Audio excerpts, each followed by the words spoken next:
sama doom ñaari doom yi nga xam ne liggéey nañu gouvernement bi. procédure la respecté dañ na song ma dóor ay coup de sommation. ki la bëgg a rey yow yaa ko ëpp droit kon mën nga koo rey. ndax bii nga xam ne moom lañ may fale mandat juróom-ñaari at la danaa ko yemale ci juróomi at ndax li ñu bëgg mooy démocratie sax fi.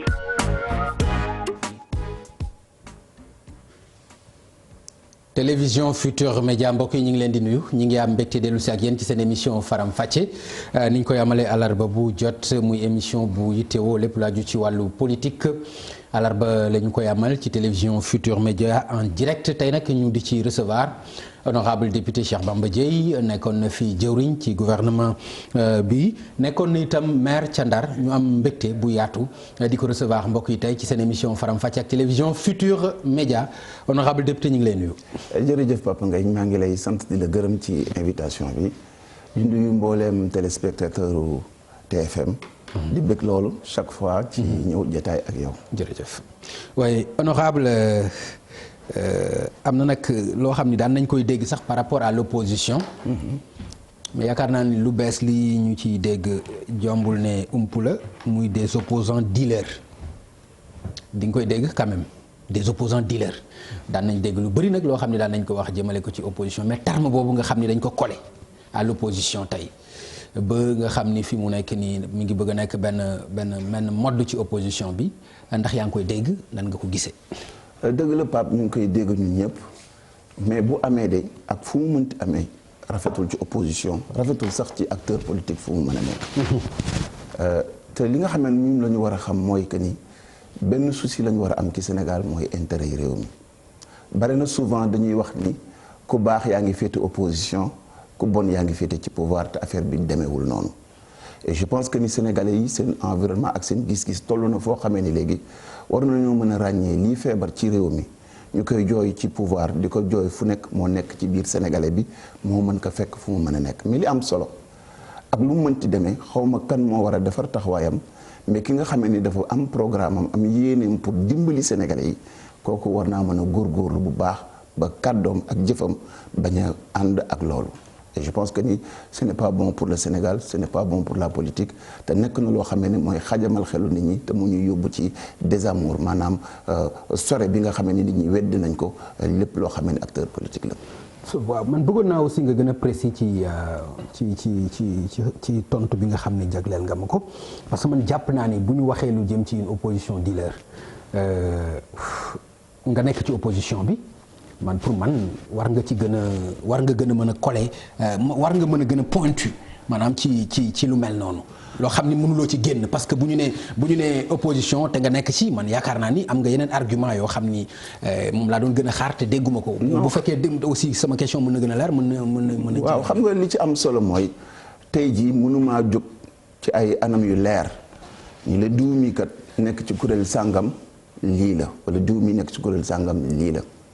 li mu mën a wax mooy li nga xamee ni avec beaucoup de respect et de responsabilité kilifa gu toll na man ci réew mi war nga ko jël muy sa ay taxawaay li ma constaté mooy taxaaruma ba tey jii terme bi génn ma soog a koy jàpp man damaa gëm ni Sénégalais yi fu ñu mën a nekk foo dem di nga fa fekk ñu baax di nga fa fekk ñu doy waar loolu moom lu leer la man ak yow ak Sénégalais yi ñuy seetaan ñoo war a am nag lucidité xel mu leer pour mën a identifier xool taxawaay yi ak déclaration yi parce que nit ñi foofu la ñuy feeñee effectivement ki nga xamee ni démb dafa la doon wax benn mbir tey jii mu wedd mbir moomu dugg ci leneen ki nga xamee ne dafa amoon benn posture mu leer naññ ni kii fii la féete nga xëy suba mu wax contraire ba kooku lu ko ci fekk ci kaw xalaat bu nit ñi xalaat ni kii wecci na wala boog changé na posture je pense que ni loolu nit ñi seen bopp ñoo koy jëng sanctionné en tant que responsable nag dafa am loo xamee ni man du ma ko may sama bopp ndax du ma nangu kenn dugal ma si maanaam fekk nit ca biir këram ca biir la muy xuumtoo loo xamee ni yegg seegul ci man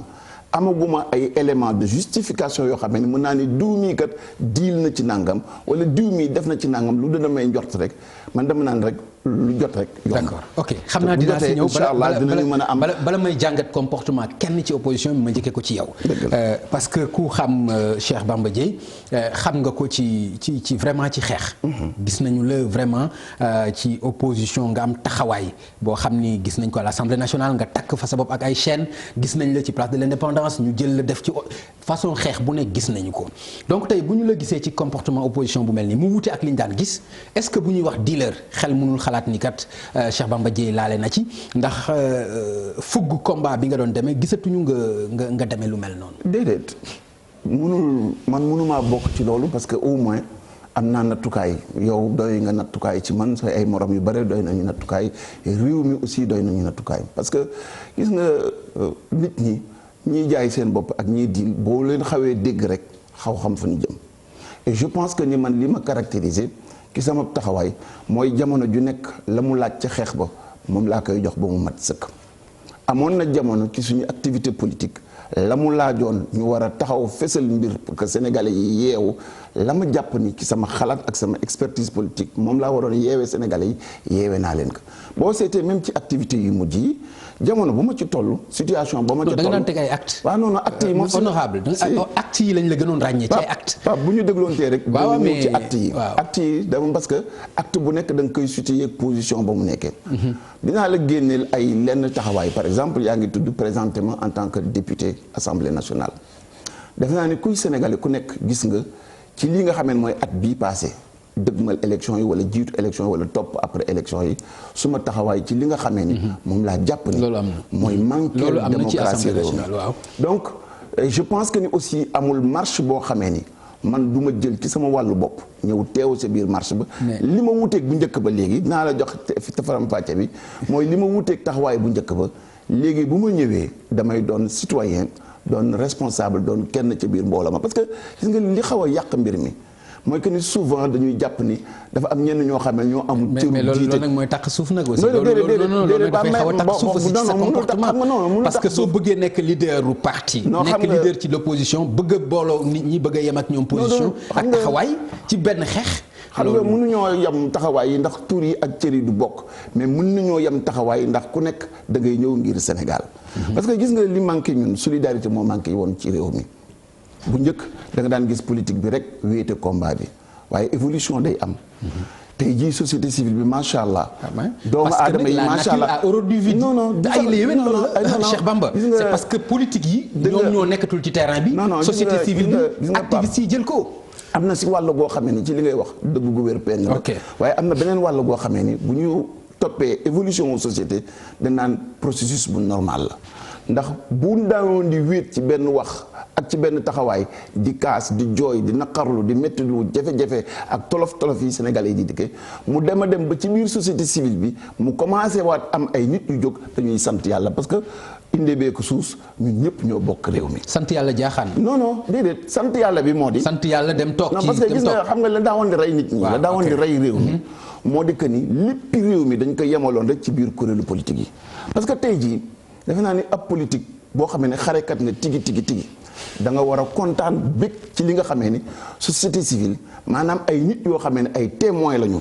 ay nit yoo xamee ni au moins ak lu mu mënti demee esprit partisan nekkul ci ñoom bu ñu teewee ci mbir yi ñaar la ñuy indi benn mooy le contrôle citoyen ñaareel bi wane ni aussi tey jii pluralité yu acteurs yi parce que li am solo ak ci politique beeg ci ku mu mënti doon mooy ñu jóg ngir intérêt yi Sénégal.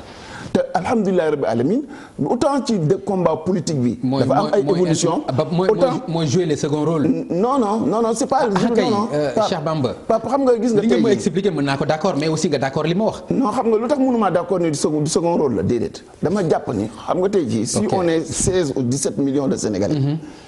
ñu ne courant bi am na problème. yow mi nga xamee ne da nga di acteur politique nga jóg.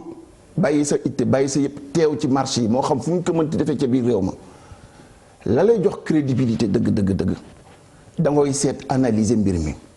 parce que lañ dawoon di yàqee ak teelaay xelu nit ñi maanaam génnuñu seeni doomu jàmbur yi la ñuy génne dañ daawoon di tuumaal ci ay détails yoo xam ne teguwul fenn boo demee ba nga xamee ni sa ay mooy ayu askan wi sa jooy mooy jooyu askan wi naka kanam yi gën a bare naka taxawaay yi gën a bare li am solo mooy li ñuy jooy bu sottee ñëppay jëriñu te plus ñu am une masse critique de sénégalais parce que ab politique ak syndicat wu politique yi lu ñu bare Pape mënuñoo weesu 10 000 acteurs ci 16 millions. dañoo néew trop pour mën a doon ñi nga xamee ni ñooy taxawaay te nag gis nga taxawaay boobu mënul solde suma warugar te foofu laa d'accord yow mënul empêcher ku mel na man ak ku taxaw sama taxaw nga war a takkaat sa ndigg góorgóorlu ndax lan doon jooy démb ba tey mi ngi ci réew mi.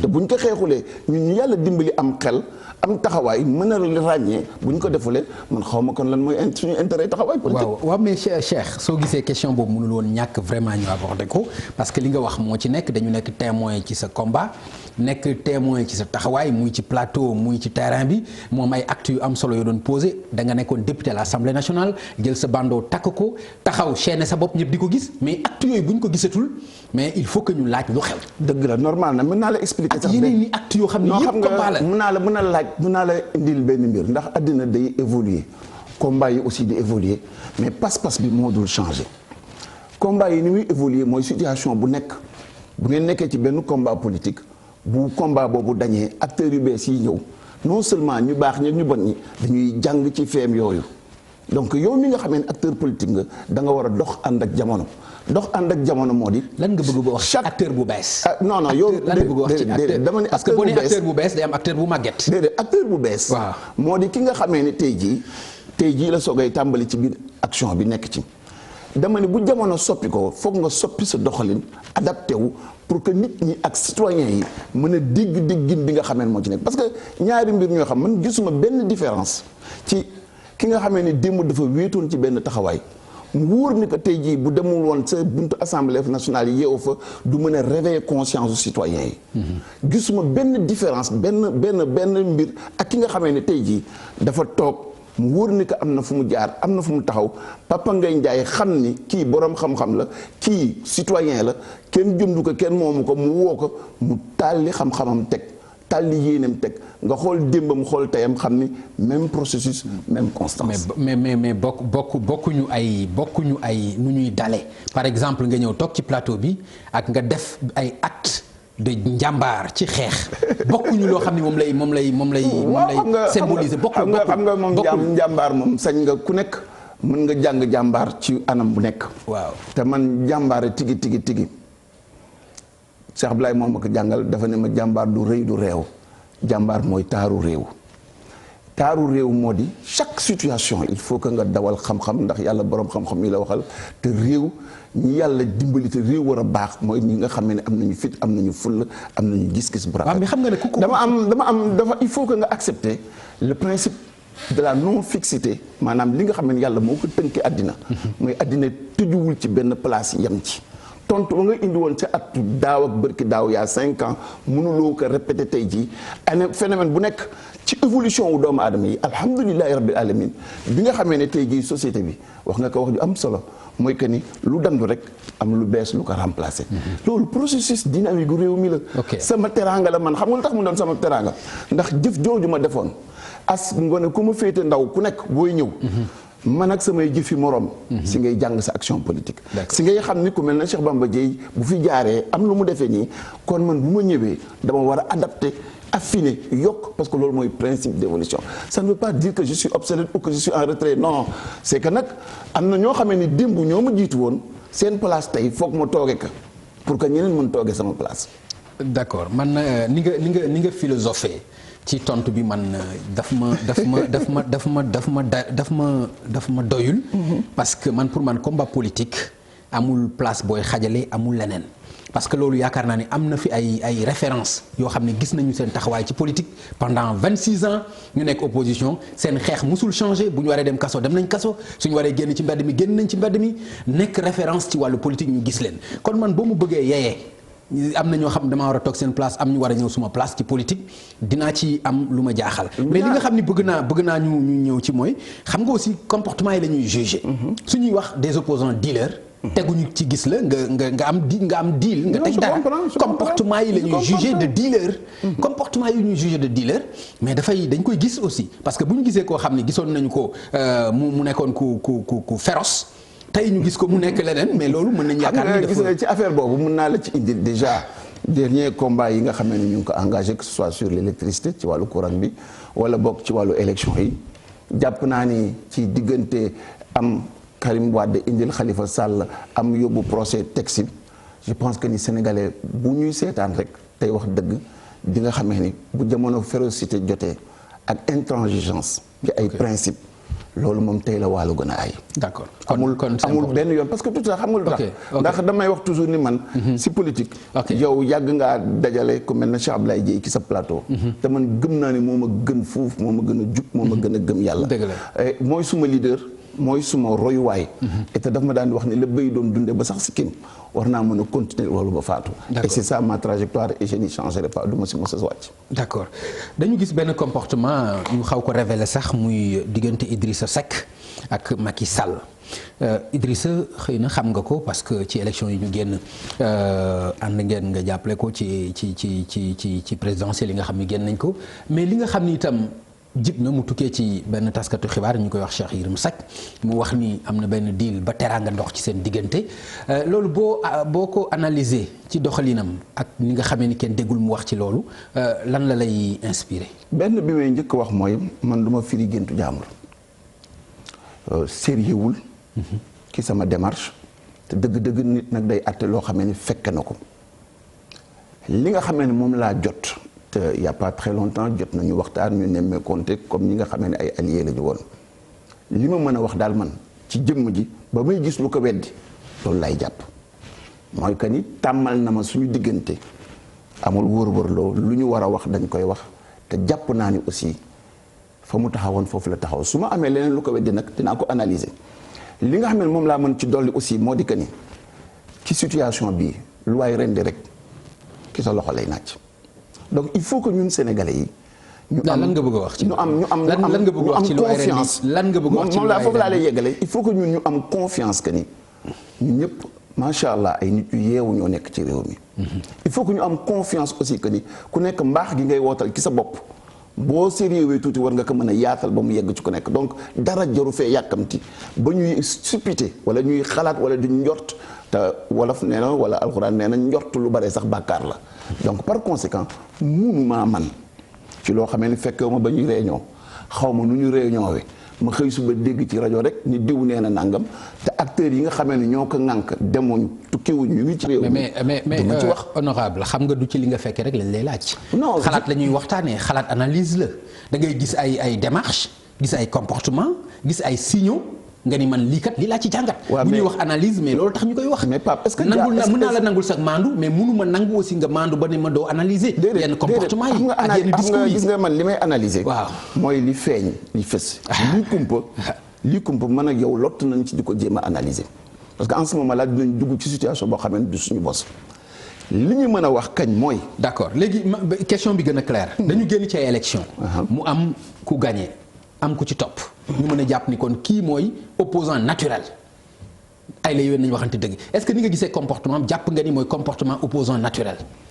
mais en réalité mais man mënuma tu me mets dans une situation extrêmement difficile xam nga lu tax parce que ba far dee far ci premier far dama am suma parti far fa su may itte man yóbbu ma di ma motiver au quotidien action politique ak situation nationale réew mi ci ay élection dox ñu àndandoo daje ci ay élection bu ñu génnee ci élection yooyu dëgg boo ma bëggee taxawloo. te waroon ko évaluer. non waroon ko évaluer. non loolu suñuy problème la ci suñu biir ça n'a rien à voir ak li ngay tudde nii parce que li nga wax léegi dafay supputer wala muy supposer leneen loo xamee ni man boog ça ne m'intéresse pas parce que amul tax intéressé wu ma ko parce que wax ju mu mënti doon na nga doon wax joo xamee ni yow mi nga koy indil di nga am loo ci teg wala loo ci ñaan yàbbi ci je suis aussi incapable avant may dugg si bi moo fi génnee ni mu ma wéree ni loolee ñuy wax naan gisee naa gisewul waxtaan naa waxtaanul lu ma lënt la lu ma xamul dara la comme am naa loo xam ne nag wérul damay jàpp ca la ma amoon démb honorable man de wax dëgg yàlla damay laaj te da ngay wër loolu tontu bi man looloo ma ci jaaxal parce que d'accord na ak yow ci sa mandute mais dama ne la dañu génn ci élection mu am numéro 1 am numéro 2 kii ñu wax ni mooy gouverner kii ñu wax jàpp ni askan bi jàpp ko pour mu nekk opposant waaw mais man c'est-à-dire fee yooyu laa bëgg nga wax ma no xam nga man foofu laa jëfe ni yow de sa bopp da nga juum ci question bi parce que tey jii bu ma doon ñooñu réew mi bokk sa biir parti boobu doon na jàll ci man nga laaj ma ko mais man samay. waxuma parti de coalition la. non bu ñu jaawale coalition non parce que coalition. parce que dafa nekkoon sa leader. non attends tuuti coalition ci coalition dafa nekkoon sa leader. non Pape. coalition non man waxuma parti moi je parle de coalition. nga xam ni yow da nga ci nekkoon ci biir coalition. gis nga coalition. waaw kay dafa am diir ak dogal. coalition éternelul. dafay am séquence temporelle boo xamee ni fa lay taxaw bu ko génnee génn na ko.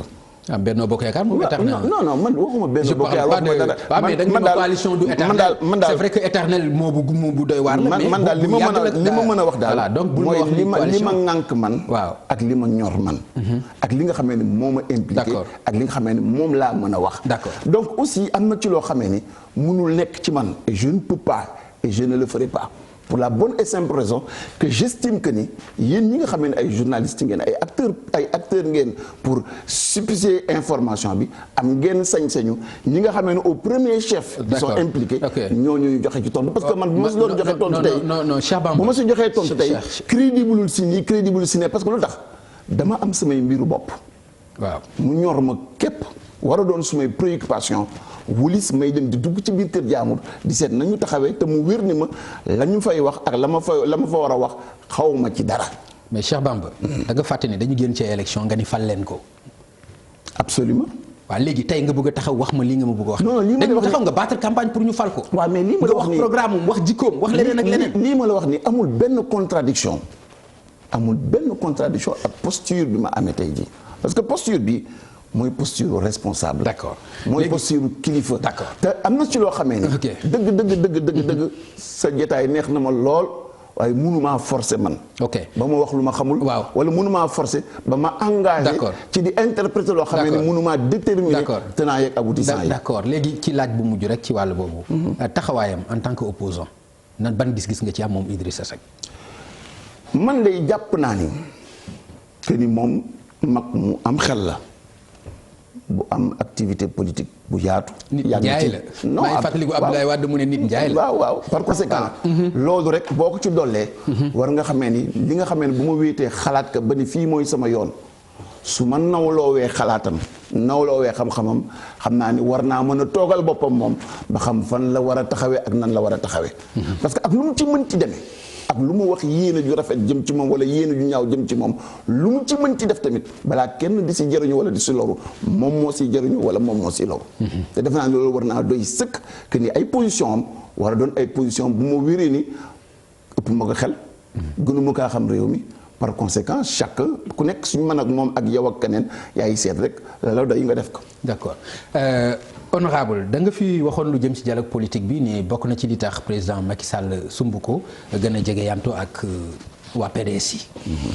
tey bi waa PDS génnee ci dialogue bi est-ce que sa wax boobu yaa ngi koy jàpp ba tey.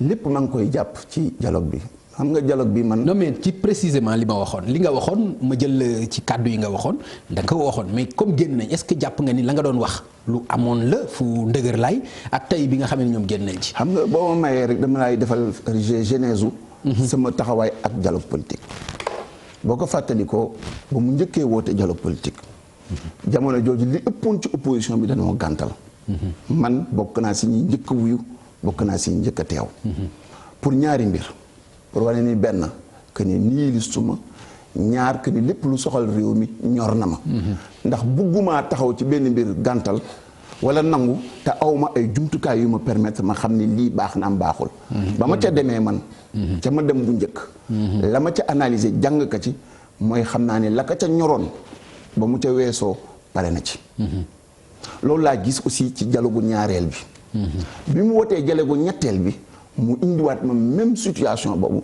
ma xam ni la mu defoon sa bu njëkk ba maanaam am na jafe-jafe am na lu mu bëgg a régler mu bëgg wut ay nit yu ko mbubbalal rafetal ko daganal ko mu woo leen ba mu am ci la ko neex mu génn bi ci mujj li ma si jàpp sama intime conviction li ma jox mooy génn nañ ci élection yu doy waar pareeguñu pour dem ci yeneen i élection ñu woo li nga xamee ne mooy acteurs politiques yi principalement seen cible essentielle mooy opposition bi pour yóbbu leen ci mbir moo xamee ne bu ëllëgee ñooy doon alibi bii daganal li nga xamee ne moom la ñu bëgg ndax gëwuma ni man ci fii Sénégal toll dialogue national mooy suñu priorité gawuma ko.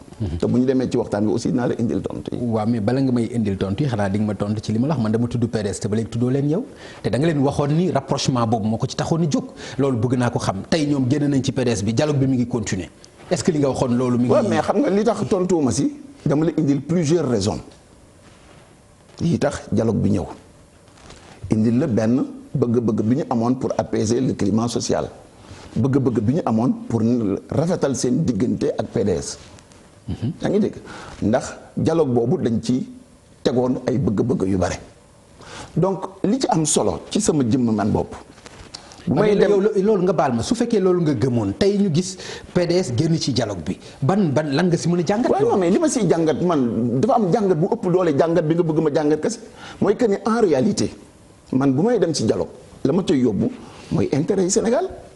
la ma ca yóbbu mooy ndax lañ fay wax amal na njëriñ Sénégal ndax lañ fay wax dina ñu yokk dina indi suñu démocratie dina saxal kóolute ci suñu diggante loolu mooy fondement bi mooy base bi mais bu ma demee ba nga xamee ne fi may war a teg sama tànk dama gis ni dafa sërëx na ba bu ma taxee damay dugg damay sërëx alors balaa may xalaat ci leneen je me pose la question ban intérêt ak ban utilité la jëmm ju mel na man ak engagement bi mu am ci réew mi war a def ci foo xamee ni ay nax mbaay la. non mais loolu mooy priorité léegi te pour dalal sa xel ci benn mbir. am na loo xamee ni Pape addina du yàgg mukk ba ma nekk di ci dem ci ay détails yoo xam ne ni pour man c'est pas l'essentiel. li am essentiel da nga tudd dialogue ñu woote ay sénégalais. ay kuréel yu bare jóg ñëw. dama tudd dialogue yow nga tuddoon dialogue tudd PDS. xam nga fii mu nekk nii loolu sax dama si dul sore ak yow. parce que man ba may wax dialogue sa dialogue bu njëkk ba la ma ca yóbbu woon dama ko wax ci kanamu sénégalais yépp dama ni leen.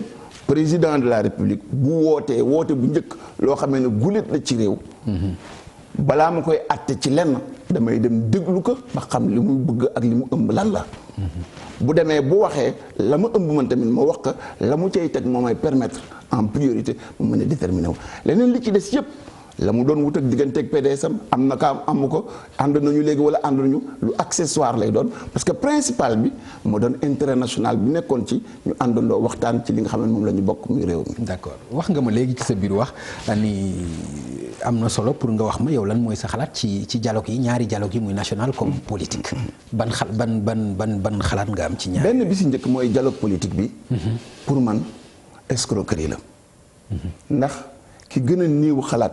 ci acteurs politiques yi journalistes yi nga xamee ni yàgg nañu observer processus électoral yépp koo ci woowoon tëj ko ci benn néeg ni que réfléchiral ma ci li ñu war a defaraate suñu processus électoral fukki minute ak juróom da ko soxla dina leen bulletin unique dina leen nangam kon bu fekkente ni dëgg-dëgg au plus au sommet de l'État volonté boo xamee ne dafa bëgg indi transparence ci système boo xam ne ñun ñëpp ñoo ko dundandoo ci injustice bu mu teg ci réew mi. mais fan lañ ko mën a waxtaanee ci ban instance. non loolu waxtaan xam nga état dafa loolu moo tax état ma ne la lu tax ma ne dialogue bi du ma ci d'accord parce que état ak réew dafa am ay ordre ak ay organisation xam nga tey jii la volonté politique bu amee ci président de la république mu xam ni kat indi na parrainage boo xamee ni.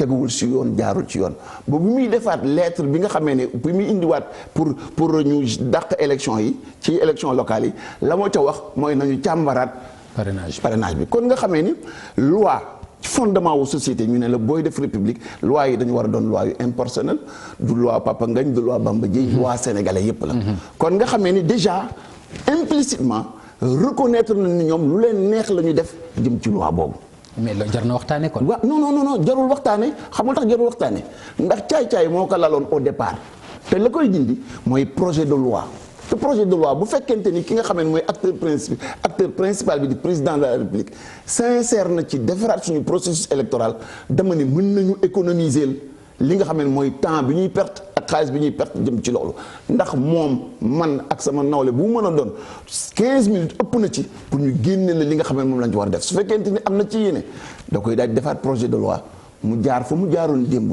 ñu rectifier ko ci assemblée nationale mu jeex tàkk on ñu économiser temps. mais xam nga yow yaa ngi wax li la intéressé mooy par exemple le parrainage. non mais am na ci ñoo xam ne peut-être am na beneen acteur politique boo xam ni non am na leneen xëy na loo xam ni lu ñu war a waxtaanee la waxuma parrainage dama ni processus globalu système électoral bi laa wax dama ni la ca nekk yëpp ñun ñëpp y compris yow ñun ñëpp xam nañ ko donc pour être vraiment conséquent parce que gis nga affaire bi ñun dañu nekk réew mu tardé ba pare boole ak suñu ay déficit suñu caay-caayu bopp suñu ay njuuj njaaj yoo xam ne dafa dolliwaat gën ñu tardeel ñu am dund ay situation yoo xam ne ni dëgg ñaaw na suñu démocratie et je pense que ni ki ka def bu demee ba reconnaître implicitement et explicitement que ni ñoom seen bopp seen soxla pare na bëgg nañu affairaat beneen affaire je pense que ni wàcc daanoo ci gën a gaaw il faut que nit ñi ak acteurs politiques yi tamit xam ne nit ñaa ngi leen di seetaan ndax bu dul sénégalais yi sax yow ak sa morom yu bare c'est des acteurs de premier plan yoo xam ne dañoo xam histoire politique réew mi et ñooñu ku defe ne ku def tamit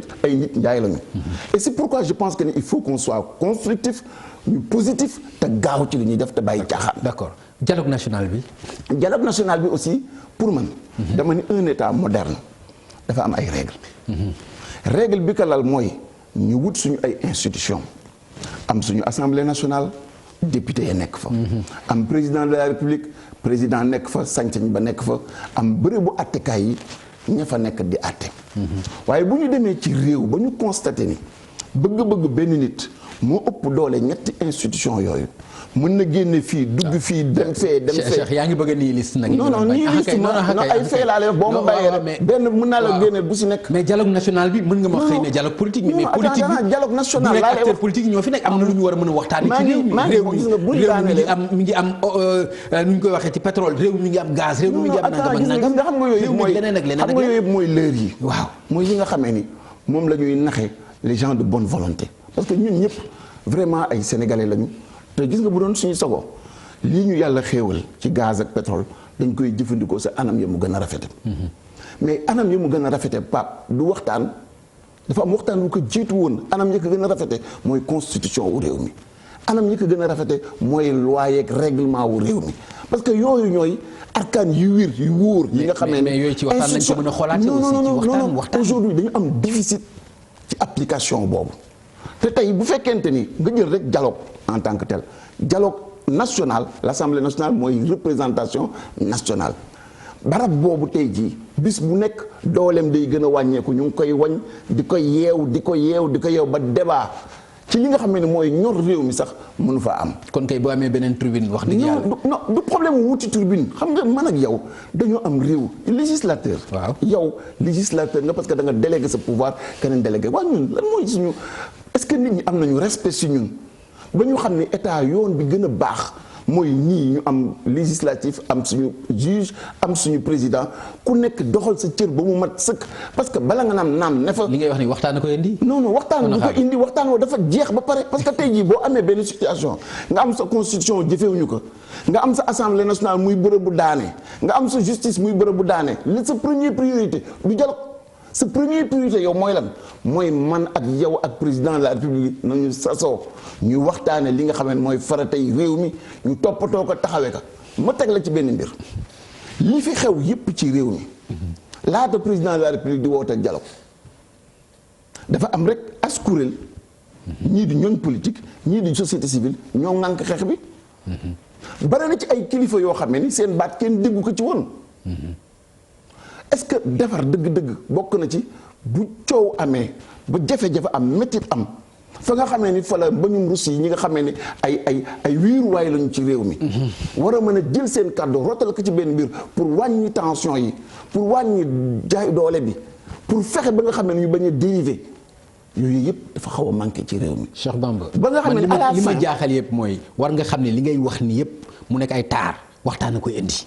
non pas donc man mënuma comprendre ñu ne la dialogue national kaay leen ñu waxtaane li nga wax ni yow li nga wax ni yëpp kaay leen ñu waxtaane ko xool nan lañ koy solutionné nga ni ma même loolu xam nga gis nga boo ko seetee problème assemblée nationale wax nga ko problème bu leen wax nga ko gis nga arkaan yi nga indi ci dialogue yëpp waaw boo seetee béy wéy na mbuus ba pare li tax béy wéy mbuus mooy dañu am histoire ak dialogue kilifa gi nga xam ne moo nekk ci bopp réew mi woote woon journée nationale journée du dialogue national indi woon ay tëralin yu bare ca biir te benn laa ni la benn ca mu engagé woon yëpp defu ci dara dëgg la yemul ci loolu mu woote ñaareel woote ñaareel wala ko yàq mooy tënk na ay tënkam jëm ci pétrole ak gaz ba fas ko ba mu taxaw di wut ku ko légaliser.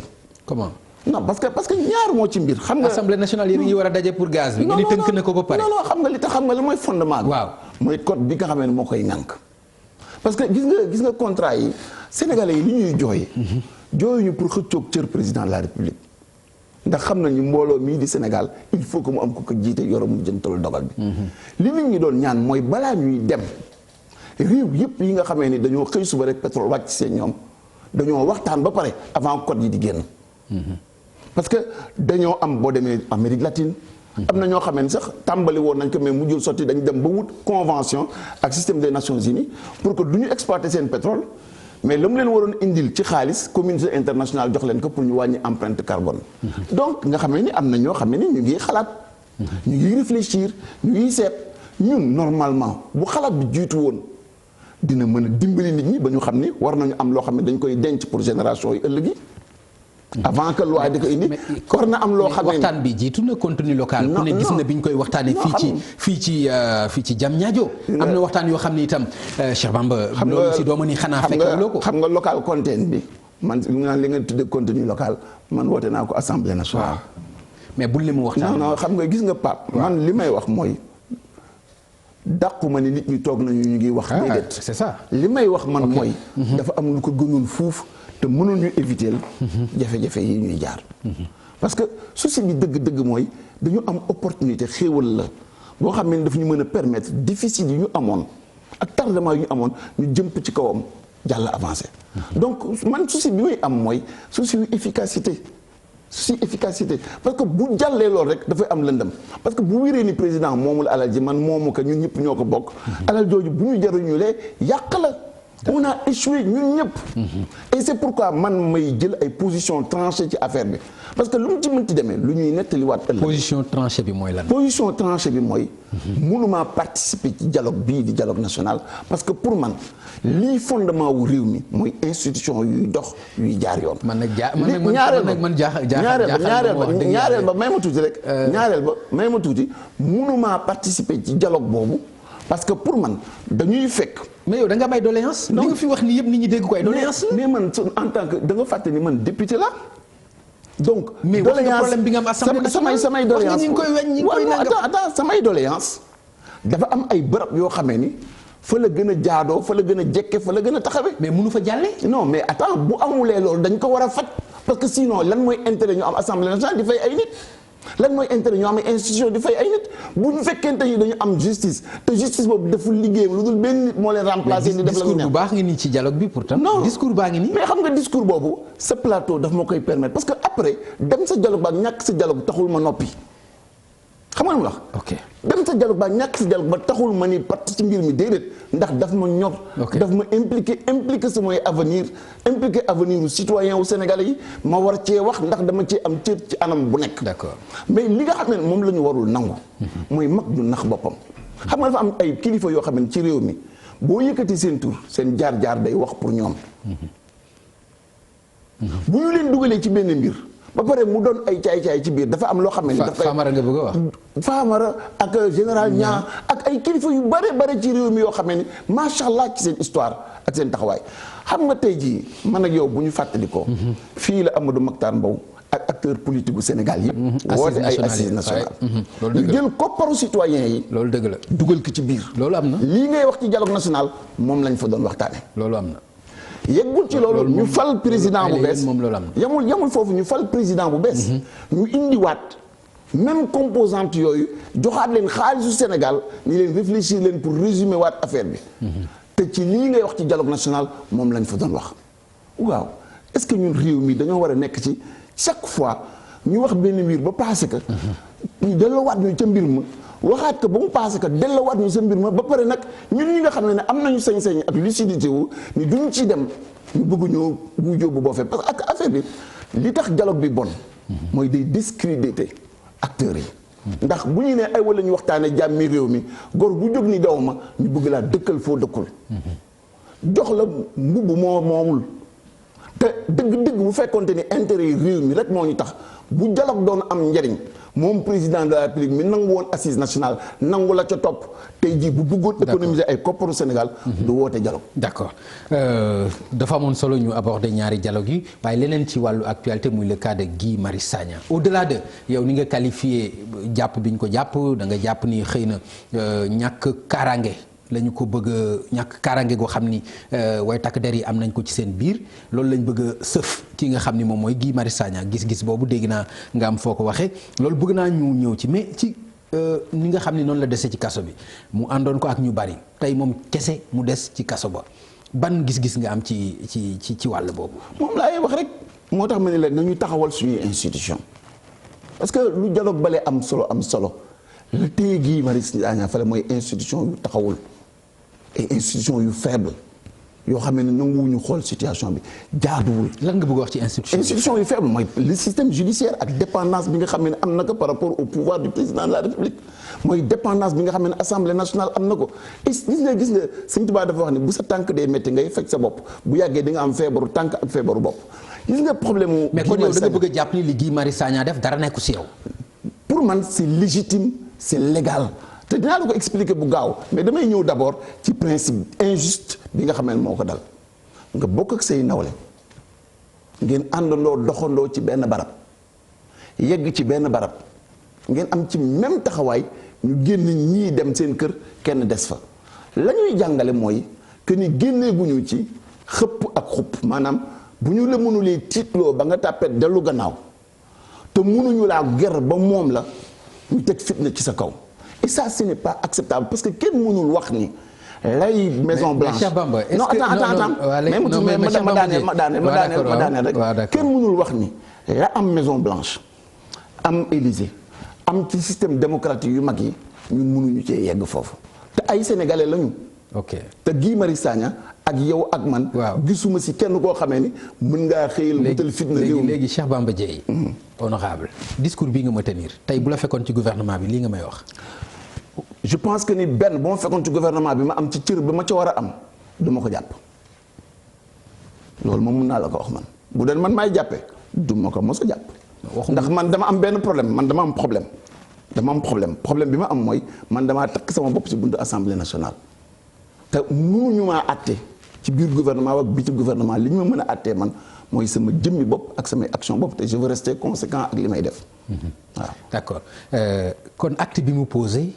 gisuloo ni acte bu ëpp la alkaati yi ne ko taxawul alkaati yi ne ko jaaral nii jaarul nii mu xëppante ak ñoom loolu tam da nga koy rafetlu. mais Pape loolu dama koy rafetlu ndax dafa am lu mu ñu jàngal xam nga yenn saa yi benn problème dina am mu ubbi sa xel ci beneen problème boo xamee ni mosuloo ko woon gis wala boo ko yaakaaroo woon ni toll na foofu nan la fukki nit ak juróom wala lu ko ëpp wala lu ko yées mën a jóge place de l'indépendance dox dawuñu ba yegg biir palais wala buntu palais amul suffisamment de force de sécurité ci zone boo xamante dañ ni mooy zone de première sécurité de ceinture de sécurité amul lenn loo xamee ne interféré na ci problème la. mais li nga wax noonu rek mooy joxe dëgg que ni kon normal na pour mu jël ci sanction ba keneen bañ ko defati. non c'est différent parce que ñaari situation yu bokkul la bii dañu interpréter capacité d'intervention aussi suñuy force de police bii ñu interpréter liberté citoyen bi ñaar yooyu yëpp benn bu si nekk dañ ko war a natte na mu war a demee bu ñu amee problème boobu li mu njëkk a feeñal mooy bu fekkonte ni jaay yàlla la truand la wala tappalekat boo xam ne amoon na yéene ju bon ci ñun bu yeggee foofu musiba mën na ñoo dal muy benn. nga ñëw ci li nga xam ne nag mooy. les questions kon kay yaa ngi sa bopp comme xam nga ni bu doon keneen la musiba mën na fa xam nga non légitimé wu ma ko déedéet mayuma au contraire dama war a wan ne ni te ça je l'ai dit aussi bien au ministre de l'Intérieur qu'au ministre des Forces armées à l'Assemblée nationale. wax naa leen ni leen chaque situation doomu aadama bi daf si war a jàng la nga xamee ne moo ci wàllam mu retenir leçon yam ca war a def beneen bi nag bi nga xamee ne moo ñu soxal ñun mooy ab citoyen ngay fay sa courant ñu xëy suba ngay fay fukki junne ñu xëy suba yokkal la si beneen juróomi junne ngay fay 30 000 francs ñu yokkal la 5 000 francs ngay situation boo xam ne inclusion la ñu wax inclusion la ñu wax non non ñëpp dugal seen xaalis. non ñëpp jàppalante dimbalante. mais charité bien ordonnée commence par soi-même. loolu dëgg la. parce que tey jii boo nee tey jii. béy ci sa wewu tànk. béy ci sa wewu tànk parce que yow mi yore état bi. yaa ñu waxoon ca at yële passé. ni 2020 non seulement sa production électricité day mat sëkk ñaareel ba di nga jaayee électricité ba pare di nga ko wàññi. bu ñu demee ci loolu gisuñu ci dara ñu wëlbati ko gis ni tranche bi ñu naan 600 et quelques millions mille consommateurs yi nga xam ne dañuy da kenn laalu leen ñu vérifier xam na ni am na 0,7 francs yoo xamee ni soit dañu naan ci li nga xamee ne mooy électrification rurale la jëm wala boog dafay jëm ci li nga xam ne mooy part bi nga xam ne moom la collectivité locale yi am boo ko ci dollee ku doon fay 15 000 francs boo demee ba ca fin ba dina si dolli 108 francs 108 francs yooyu multiplié par 600 000 koppar la ça fait 777 millions l'année. nga gis ni état bi au même moment boo xoolee facture otoom du standing bi du njëg li moo wàññeeku. nga wëlbati ko gis ni. les institutions yi ñuy jooy président yi li mu wax ci parc automobile. voilà mais da nga lim ci wax. quand même mais ci rationalisation. mais rationalisation boobu moo ko imposer moom mu xam ne am na bërëb bu mu war a dóor.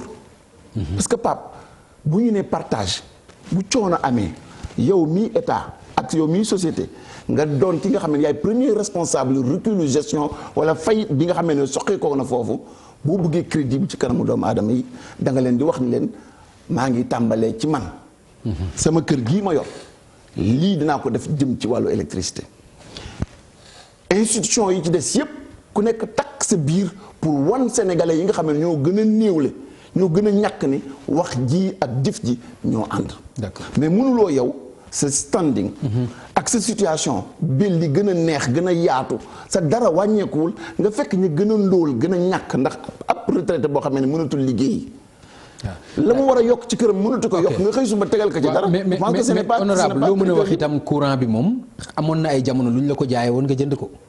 ala kulli xaal 2010 2011. non gis nga ala kulli xaal. mais loolu xam nga ko xam nga ni amoon na ay jamono. mais dama lay gën a groupe électrogène. dama lay gën a nangam. mais booba xam nga ni booba lu ñu la ko jaayee woon nga jënd ko. mais dama lay gën a conforter. waaw parce que tey jii courant phénomène civilisationnel la. loolu tax muy denrée boo xamee ni di ci wax ay perte xel mënu koo dégg parce que bu ko nit ku amulee da koy jaral lu nekk ndax tey jii mooy facteur de production bi ëpp doole ci activité économique bi. ndax tey jii du jàggee ni rek yokkal naa la sa facture courant. moo tax ñu mën a def li ñuy def. waaw moo tax du yàggee ni yow xam nga yow sax tane nga ndax yaa ngi jël sa publicité mais am na koo xamee ne tey jii sama mbokk mool ba nekk sa Ndar tey jii boo ko yokkalee courant am glace gi muy jënd day yokku transport am day yokku ñam war a jàppale day yokku donc du retrouver wu rek ak 7 francs de kii sur le kilowatt. dafay retrouver wu ak.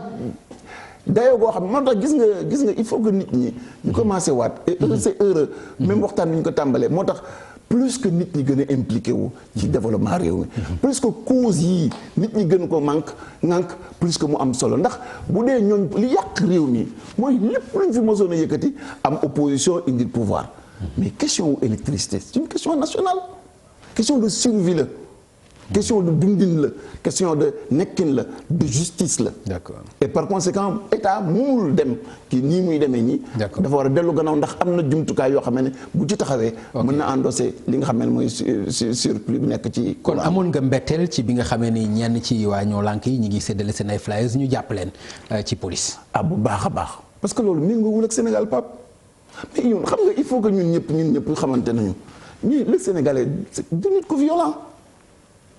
gis nga ñaar moo ci nekk nga bàyyi ma def li nga xam ne moom la ma yoon may def ko ak teey def ko ak tekk àndul xeex ak du xuloo wala boog ñu dem wàññeente weex nga jël yat ma jël yat yàq ces deux choix là te réew mi je pense que ni il faut que ñu bàyyi mayante cër moo di ñun ñii nekk ci biir opposition bi ñi ci ëpp si ñun am na ay bis takk nañu suñu ndigg engagé suñu bakkan engagé suñu coono engagé suñu lekk ay xale yu tuuti man sax bu ma ko defee nga ni jar na ko war na koo def mais ay xale yoo xam ne ni xaaruñu ci dara ñàkk nañ ci seen bakkan pour lan pour que les droits élémentaires yi nga xam ne moo lay tax ngay respirer moo tax nga am mbégte ni Sénégal nga bokk boo demee ba nga xam ne ni yëkkati këyit jël sa nawle pour li ngay défendre yow mën ko xam mënatoo ko am ci sa réew buñ la nee démocratie nga fan nga koy gëmee buñ la nee état de droit nga fan nga koy gëmee buñ la nee yéen a yem ci réew mi fan nga koy gëmee. mais pour yow aussi démocratie mooy envahir mbedd yi jaar ci tali bi pour yow loolu aussi lu démocratie la. mais Pape ci moment boo xam ni keneen aussi am na beneen préoccupation bu dul sa bos. mais sa préoccupation yow warul yàq sama préoccupation est-ce que man nan laay distribuer sama flyer te doxuma jox ko nit ñi nan laay mën a joxe sama xalaat te doo ma ci télévision yi wax ak ñoom. pourquoi yow mi nga xamee ni sama adversaire nga wala boog d'accordul ak man ci li ma taxawee nga bëgg ma inventer mode bu amul fenn ci àddina. ok ki nga xamee ni flyer la am. bu ko distribuer fan lay jaar ba nit ñi yëg ko. tey gis nañu tey jii ostracisme bi am ci rajo yi ak télévision yi lépp fattu na. il faut que les gens aussi soient inventifs il faut que nit ñi sàkk ay pexe pour que seeni ay préoccupations parce que affaire bi rapport de force la. il faut que ñu créer ci citoyens yi yeewute ak ubbeeku bu war a tax ñi nga xam ne lii ñu def ko yaa wax baat bi de boo waxee rapport de force su fekkente ni wax nga rapport de force est-ce que kon doo dem nag ci jàmmaarloo dafa war a am parce que bu dee rapport de force la taxawaay bi alkaati yi taxaw dañ ko war a taxaw taxawaay bi état bi war a taxaw si dañ ko war a taxaw. xam nga bi ñu fi toogee ba léegi man waxaguma leen ne les policiers yi au contraire dama xeeb seen taxawaay. moo tax nga xam ne sama position dafa leer nañ dama xeeb seen taxawaay parce que am na lu mu ñu jàngal suñuy déficit sécuritaire par rapport ak terrorisme par rapport ak yu bare te loolu état war ci def ay taxawaayam. je pense que ni xam ne ñi may waxal xam nañ li may wax lu mu doon. dafa ñu war a indil aussi citoyen bi exercer ay liberté am te exercer su liberté yooyu moo ñu war a mën a permettre ku nekk suñu gis ci suñu bopp. bu ñu ko ñàkkee am. on est foutu. On n'a plus d'état de droit. Parce que état de droit, ce n'est pas le droit du plus fort. gis nga policier bi première fonction mooy assurer sécurité wu citoyen bi. du assurer sécurité wu président de la République au sens dafa am conflit ak citoyen bi. gis nga moo tax ma ni la le débat de fond. débat d'institution la. du débat wu dialogue national. parce que lañ fay wax foofu. amul fenn fu ñu koy wér après. d'accord honorable kon ku la dégg moom jarul sax ngay ñuy am ñaari xalaat acte bi nga xam ni daam bi def na ko ci Londres ci président de la République pour demander libération Guy Marius Sagna ci foofu nga xam ni bitim réew la loolu moom da nga koy apprécier kon xanaa. aw moom pour apprécier mais comprendre naa ko bu baax a baax. xam nga lu tax moom laa doon wax ni la ab undu boo ko tëjee ci benn nekk tëj parenthèse tëj fenêtre tëj bunt yor sa yat di dóor. bu la songulee c'est que du und dina am fenn foo xamee ne boo fa yóbbu nit ñi bu nit ñi jëmmee naan lu tax ñu defee nii lu tax ñu defee nii il faut que ñu xool la cause yaakaaroon ñu woon suñu amoon liberté d'expression yi interne ci suñu biir su fekkoonte ni tey jii boo bëggee def meeting kenn du la tere nga dem ci saal ñu jiitu napp waaja nga dem feneen ñu jël beneen waaye teg ka fa yaakaaroon ni c'est liberté simple yi nga xam ne mooy neexal réew mi moom lañ daawoon di am même jamono yu gënoon tàng sax sa jamono Abdou Diouf dañ ko amoon doon ko exercer mais tey jii recul sur recul et c'est pourquoi parfois ça fait mal quand à l'étranger tu vois un président de la République extrêmement vulnérable parce que nit ñi boo leen tëncee yépp xam ne àddina léegi c'est multipolaire tey boo ma ñëwee Sénégal mayoo ma fi dara boo demee bitim réew du ma la may dara mais est-ce que fu ñu jëm da ngay dof lu maa la gën a mënal dara loo may mënal dara mais da ngay dof lu maa la gën a def lu tax ñu war a yegg foofu te waroon mën a les règles yi ma lay wax les institutions la force de nos institutions les hommes nit ñi nga xamee ne ñoo war a am fulla am fayda te bañ a nekk ay tarbiyakat ay jimaamu exercer seen responsabilité tey ji bu juge yi matoon nu ñu waroon mat ci wàll googu amaana tey ji kon respiration dina am te président dina tukki dem fu ko neex tàccoog sant ak gërëm ndax as gan bu ñëwee da nga koy teerul teral ka mais boo demee ba nga xamee ne bu ñëwee dootul doon ci sa kanam gan wala leneen lay doon je pense que ni ce sont les causes internes yi nekk ci biir réew mi moo ñu ko honorable am na lu ñuy dégg ndéem xam naa ne yaa ngi koy dégg muy troisième mandat bu président Macky Sall dafa mel ni sax am na fu ma for nga ni loolu du sax troisième mandat coup d'état la coup d'état constitutionnel la xam nga lu tax parce que wax ji dafa warul mën a nekk ci réew mi ngir ñaari mbir benn bi si njëkk mooy moom président de la République Macky Sall moo ñu indil constitution ci ay anam yu leer nañ wax ca wax ju leer nañ ba pare commenter sénégalais yi constitution ba la mu waxoon ba léegi dafa am loo gis lu ko dindi non moom attends même ma yeggale rek ma ni commenter sénégalais yi constitution bi mu ñu wote lool ni mandat yi moom ci moom jeex na kon pour man lu ko fi mënti sulli faux débat la lu ñuy sonal la lu ñu amalul benn njëriñ la bu ñu demee nag ba jamono candidature jot moom Macky Sall wala keneen ku ko ci ànd ak moom xëy suba ni kat nee nañu dafay déposer candidature am déposer na candidature du 3e mandat ndax suñu constitution tënk na ko nee na ñaari mandat yu toftale nga mën a am te mënul yokk jëm ci leneen moom mu commenté que ni ko loolu mooy li am jeex na par conséquent il faut que ñun ñu xam ni fii ñu toll ni léegi gumba war naa tal leneen lu dul tëbi teen tey suñu problème mooy suñu problème mu sécurité dëkkuwaay bi ndax jag naam jagul ndax sénégalais bi bakkanam a ngi ci xottam déet est-ce que condition de vie qualité de vie koppar yi mu war a am pour dund ko jag sàmm ay njabootam ci sécurité da nga ko xeeb. dama koo xeeb bu baax a baax parce que li ñu dimbaleegul. ak li ngay dégg ci réew yi la wër yëpp. waaw parce que lépp di musiba. sant yàlla xam nga sant yàlla ndax su réew yooyu dañuy jouer ci ñun rôle zone tampon. xam nga sa nawle doo ko yéene lu ñaaw. mais suñu ceinture de sécurité ñun dafa yaatu ba jëlaale Mauritanie jëlaale Mali jëlaale Guinée parce que foog problème ñëw ci ñoom ñu koy gis muy évoluer ba muy yegg si ñun mais du performance interne bu ñu amagum. te ñu sant yàlla ba ñu amagul benn yoon boo xamee ni dinañu natt suñu capacité te yàlla nañ ci yàlla musal ñu bañ cee yegg mais li am solo et je pense que ni condition yooyu mooy condition extra yi nga xamee ni si la ñu waroon liggéey pour wax ak nit ñi ci télévision yi ñu xam nan la ñuy demee ci mbooloo boo déggee tell ci mbooloo lan moo war doon sa première préoccupation ndax bu ñu fàttalikoo Sonacos ña fa faatu woon kumpa moo leen rey mbir nee na ji xamoo nu mu demee nga dem di wut loo nettali ba musiba fekk la ci tey ji problématique conflit diggante réew ak réew dafa soppeeku dañu war a dimbali nit ñi si anticiper ci li nga xamee ne bu ëllëgee bu ñëwee si ñun gaañ ñi bañ a metti moi je pense que ces questions là plus les questions yi nga xam ne moo jëm ci transparence utilisation alal réew mi ak investissement catastrophique yi ñuy def yooyu je pense que ni moo ñu war a itteel yan xeetu investissement benn bi ci gën a bon tey jii ma jàpp ni fanfaronot la folklore la teguwul fenn mooy terre bi ndax tey jii boo nee da ngay xëcc ci dem jam ñaar jow 30 et quelques kilomètres nga ni 800 milliards nga fay def te jam ñaar jow kenn nekk gu fa nga ni da nga koy taaw yi jëmale jas nga ni dina yegg 1000 milliards. mais Cheikh Bamba xanaa yow ci xaalis bi ngay wax mais doo ma wax ni ma xanaa bijou bu mel noonu.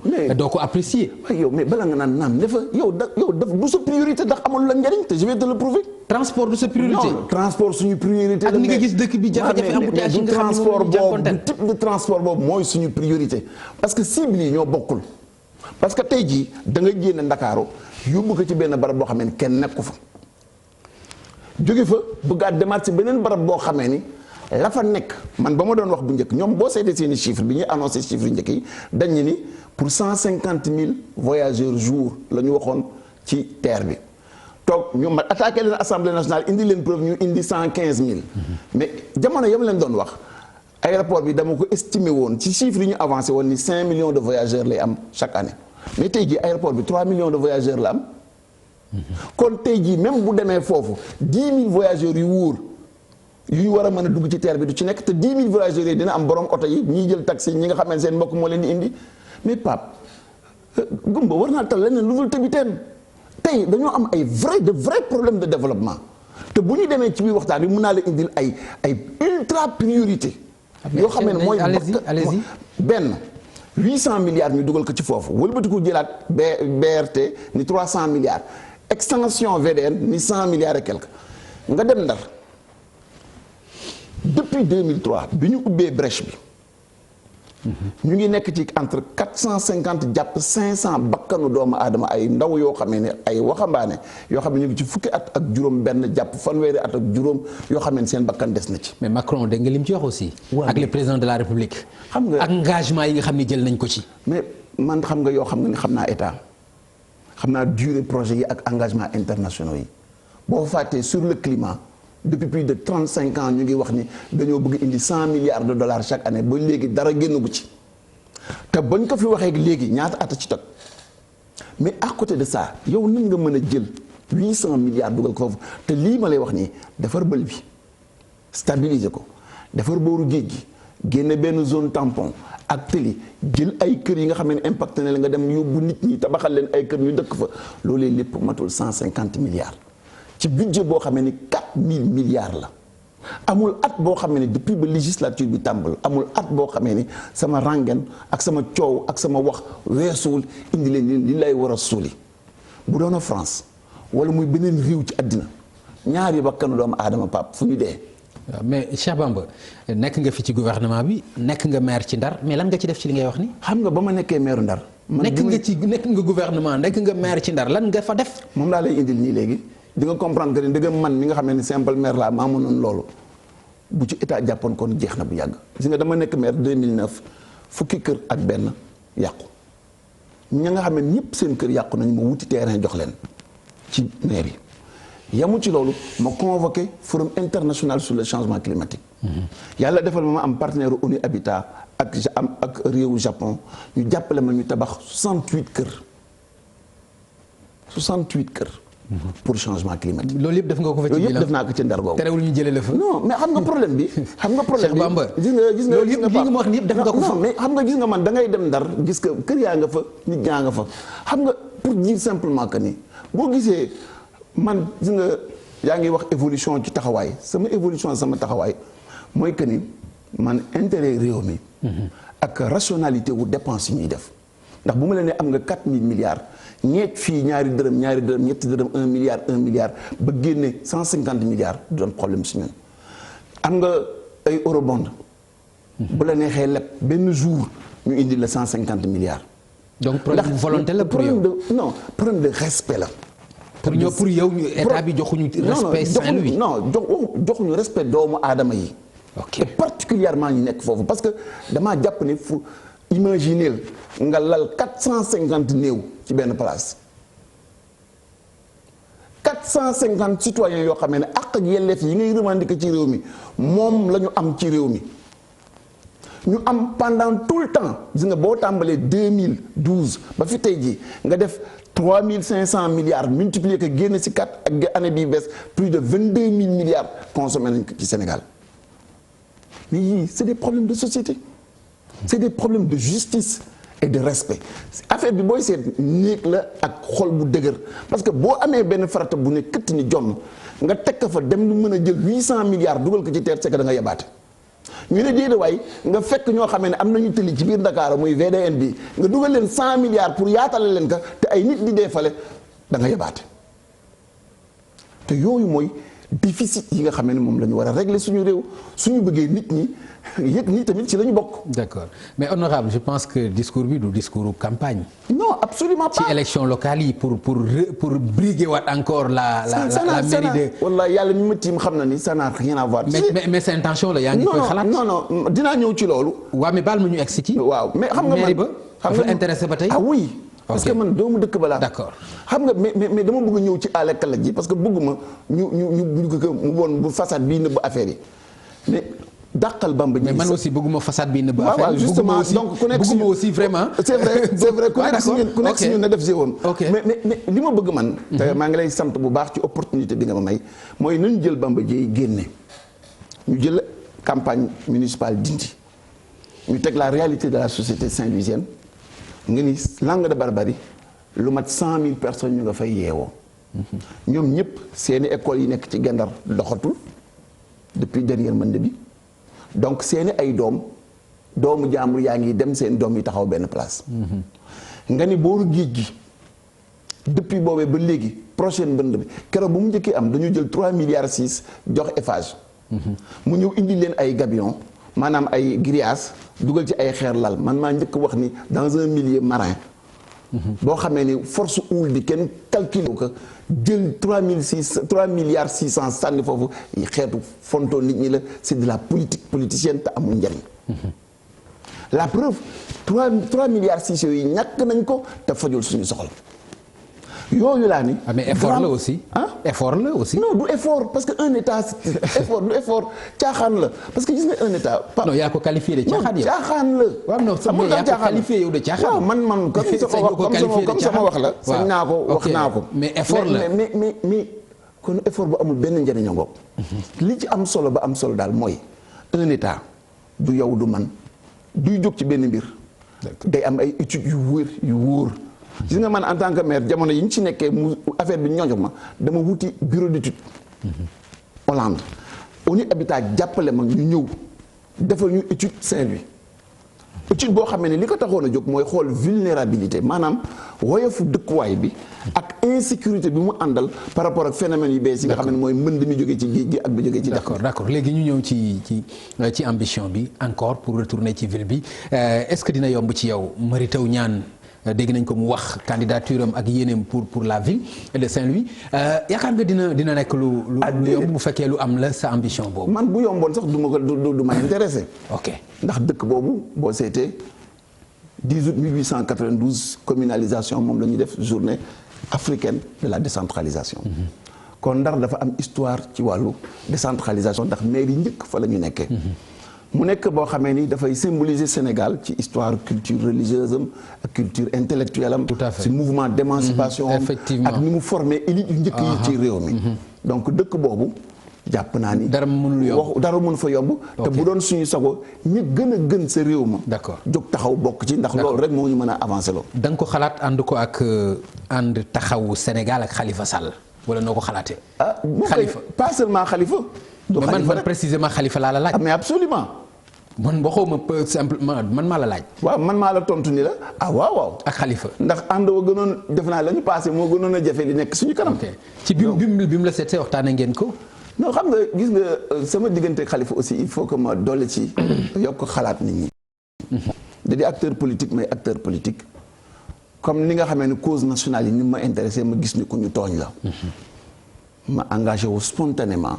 parce que bëgguma man tamit situation boobu dal ma def ci sama kàttan ci biir nag yàlla def ci ay affinités yoo xamee ni dëgg la démb amoon na ñu àndoon ci biir xeexu 2012 boobu effectivement bi ñu ñëwee. ndax waxtaan ngeen Manko Taxawu Sénégal ci local yi.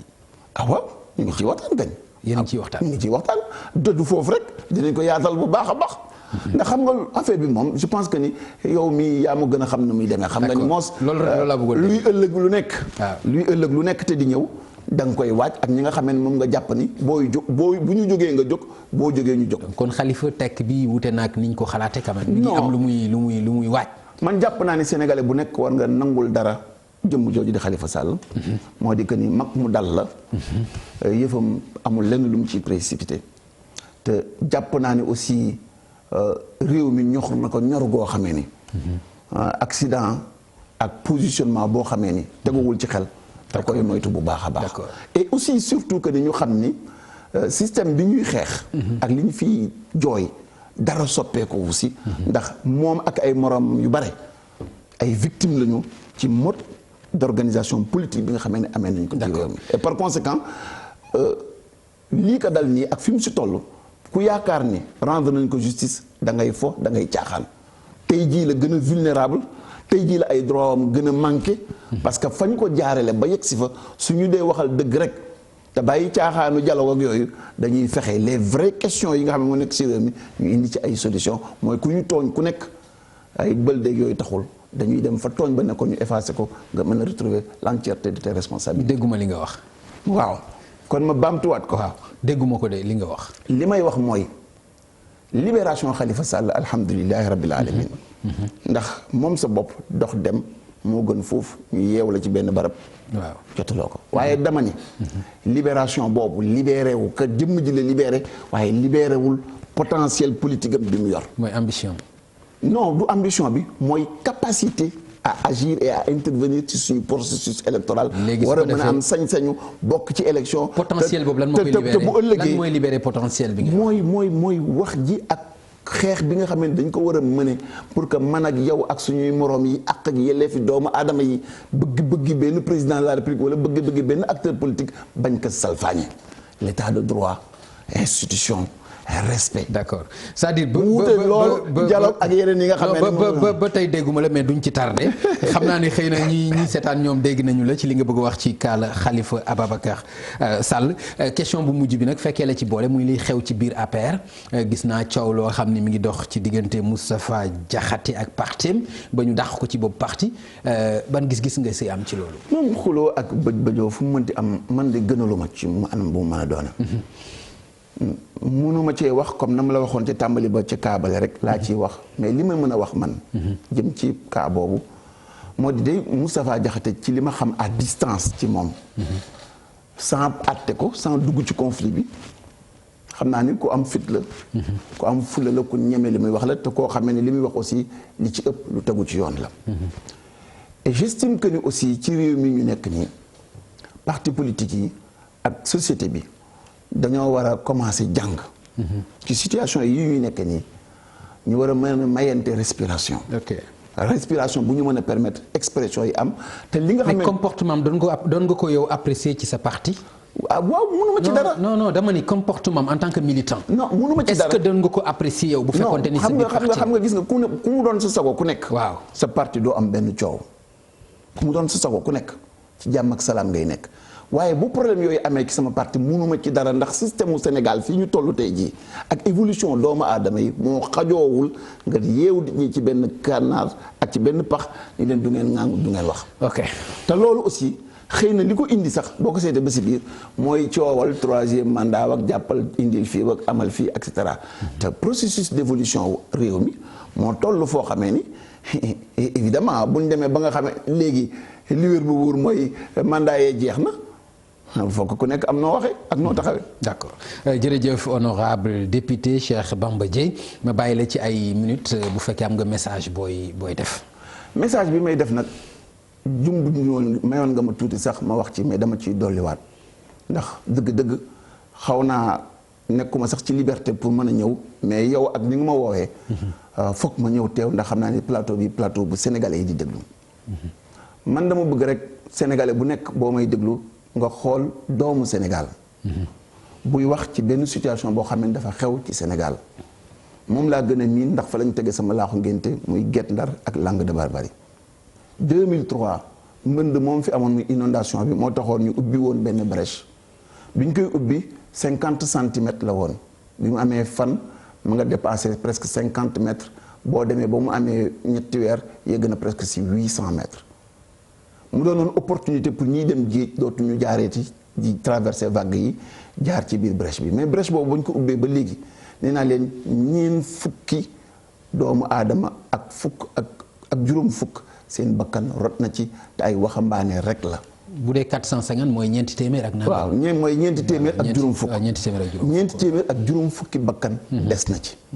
kon li ñuy wax ñun moo di gouvernement wu Sénégal dafa war a fitam takk fulaam te xam ni li ay di jàmbat ci réew mi amu fi benn priorité bu ëpp doole priorité defar bël bi ak defar booru géeju Ndar ndax 100 000 personnes ñoo fa yeewu ay gone nga fa ay maga nga fa te bu géej gi doxee jëm ci seen kaw pompier du ko gaawee ba musal leen keneen du ko gaawee li ñuy laaj di ay milliers de milliards boo jëloon li ñu dugal ci terre bi da nga koy diviser par presque 4 pour doo tax nga jot limba 150 milliards ci budget national 150 milliards ci lépp ñu régler bëlu Ndar stabiliser ko defar booru géej gi def fa digue de protection ak route boo xamee ni dafa mën a jaar ba pare képp koo xamee ni sa kër yëkkati nañ ko ñu wutal la kër gu baax boo mën a dem dëkk fa lii laa ni su fekkente ni dëgg-dëgg li ñuy wax am na maanaa ci réew mi intérêt national tax na ñoo jóg priorité ngi nii te man ki sama xayma en tant qu'expert et en tant qu'acteur politique gisuma tragédie boo xam ne ëpp na lii ñàkk koo def nag mooy ñàkk fulaal nit ñi mooy ñàkk leen respecté mooy ñàkk leen ormal mooy ñàkk leen boole ci li ñu bokk te wolof nee na génn fas moom bu ko sàngalulee awraam dàqalu ko weñ dagg sànni moo ko ci gën képp koo xamee ni sénégalais nga daal ak foo mën a nekk nga xam ne Kafountine wala Ziguinchor wala Tamba wala Matam wala Podor xamal ni daal jooy nañu suñu jooy ñun te ñun alal yi ñu bokk ñun ak yéen la ñuy ñaan ngeen jàppale ñu ci ñu àndandoo wax ak gouvernement bi seen xel dellu si ñu xam ne priorité bi du BRT du TER du élargissement sax VDN bi mais vraie priorité bi ñu am ci réew mi mooy xettali doomu Ndar yi nga xam ne ni seen bakkan a ngi ci xoot. jërëjëf honorable Cheikh Bamba Dièye mbokk yi mu nekkoon suñu invité tey ci Faram Facce ma gërëm ko bu baax ni mu ko waxee dëgg la ci tawat wax dëgg yàlla ni mu ma ko waxee woon noonu la demee terewul mu ñëw wuy suñu waaye nag loolu defal na ko askan wi defal na ko télévision Futur Média defal na ko émission bi di Faram Facce ñu ko ci remercier à sa juste valeur di ko gërëm bu baax mbokk yi ñu leen di jox rendez-vous incha allah ci beneen àllarba bu ci yàlla andee jërë ngeen jëf. trop c'est trop mbir mi dafa ëpp